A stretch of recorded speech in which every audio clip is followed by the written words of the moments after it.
අද අපි කතා කරමු ශිරෝධාරා පිළිබඳව. ශිරෝධාරා, තෛලධාරා, තක්‍රධාරා, සර්වාංගධාරා ආදී ලෙස ශිරෝධාරා ආකාර කීපයක්ම පවතිනවා. ශිරෝධාරා එකක් ඔබ දැකලා ඇති ස්පාවල නිකන් ලස්සනට මේක එල්ලලා තියලා තියෙනවා. ඇත්තටම මේක ස්පා එකක එල්ලලා හැඩ බලන්න තියෙන එකක් නෙවෙයි. මේක වෛද්‍ය කර්ම සඳහා යොදා ගන්න, විශිෂ්ට ශීර්ෂ ප්‍රතිකාර සඳහා යොදා ගන්න, මනස නිරවුල් භාවයට පත් කරගන්න, ධාරණ ශක්තිය වැඩි කරගන්න, ඒ වගේම ෆෝකසින් එක වැඩි කරන්න. ඒ කියන්නේ ඇටෙන්ෂන් එක වැඩිපුර පවත්වා ගැනීමට, ෆෝකසින් එක වැඩිපුර පවත්වා ගැනීමට අපහසු කෙනෙකුට ශිරෝධාරා නිතර කරනවා නම් එහි ප්‍රතිඵල බොහොමයි. ඉතින් අද අපි ඔබට ශිරෝධාරා ප්‍රතිකර්මය ගැන කියලා දෙන්න සූදානම් වන්නේ ඔබ දැකලා ඇති බුදුරජාණන් වහන්සේගේ නළල මත ඌර්ණ රෝමයක් පිළිබඳව ලකුණු කරනවා.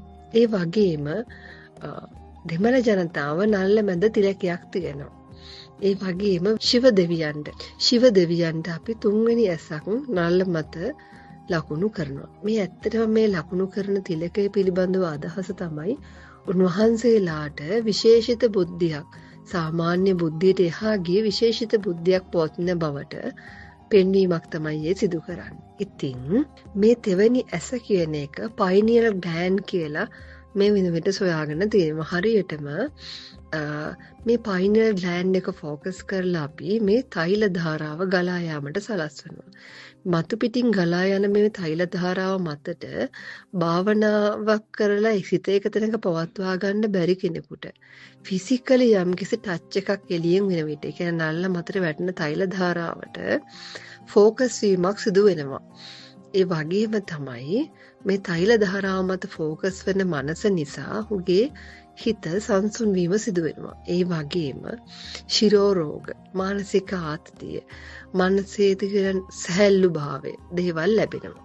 ඉතින් ශිරෝධාරා මගින් ඒ වගේම අපිට ඉරුවාරදේ, ඒ කියන්නේ ඉරුවාරදේ සඳහා ප්‍රතිකර්ම වශයෙන් මේක යොදා ගන්න පුළුවන්.